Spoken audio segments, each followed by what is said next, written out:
come here with a message from the Rhode Island Muslim community with three parts of that message: an apology, a promise, and a vision. First, I'd like to apologize that 1400 years ago, revelation came to a man in what is now modern-day Saudi Arabia, a man named Muhammad, peace be upon him, that said things like, وَالشَّمْسُ وَالْقَمَرُ بِحُسْبَانٍ وَالنَّجْمُ وَالشَّجَرُ يَسْجُدَانِ وَالسَّمَاءَ رَفَعَهَا وَوَضَعَ الْمِيزَانَ أَلَّا تَطْغَوْا فِي الْمِيزَانِ وَأَقِيمُوا الْوَزْنَ بِالْقِسْطِ وَلَا تُخْسِرُوا الْمِيزَانَ. Translating roughly as, you see the sun and the moon in orbit. You see the plants and the trees prostrating. You see them glorifying creation.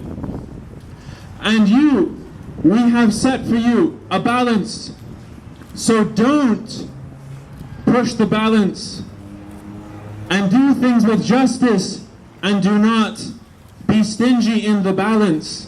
That we have this revelation, this message which teaches us to be in balance with nature, in balance with each other. This is the message that we were given as Muslims, and I come here to apologize on behalf of all of us that I'm sorry we have failed to carry that forward in its entirety. I'm sorry on behalf of our community. But I'm here with a promise that we're waking up, that we as Muslims in the Rhode Island community, we're waking up, realizing from all this mobilization, you know what? We let some things slide in terms of our commitment to our tradition. We let ourselves get a bit wrapped up in certain things, but we're waking up, like many of you, we're waking up. We realize we need to be serious about this. We need to be serious about our commitment to all of humanity, our commitment to our whole global civilization, and working towards what's right in this world. And we promise that after waking up, we're not going to go back down. We're not sleeping after this.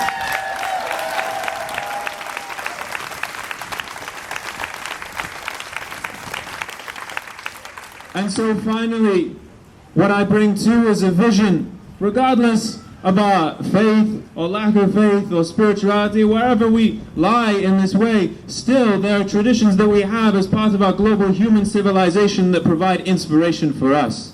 And so, some inspiration that I take from my tradition and can offer all of us is first our vision of who we are as humans in this world.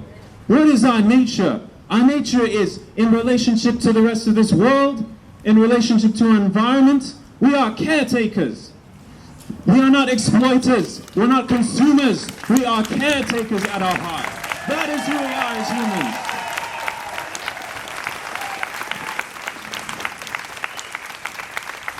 And two, in relationship to each other, that we have in our tradition, our beloved Prophet Muhammad, peace be upon him, said, the likeness of my community is like a body.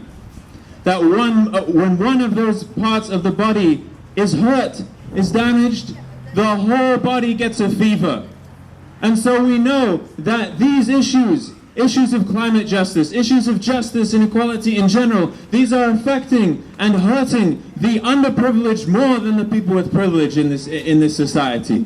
They're affecting the underprivileged, they're affecting working families more, they're affecting indigenous people more. And we have to understand as a humanity that we're together in this, we are one body. We can no longer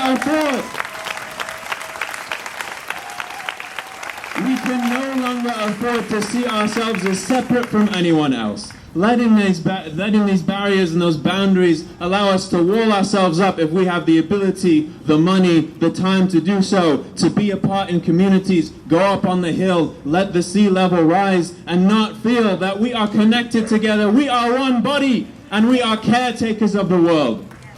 I invite all of you to join us in this vision, and I promise we're here, we're with you. I'm sorry we haven't carried this forward for all these generations, but we're waking up and we're here together. And thank you everyone for being with us here. We're happy to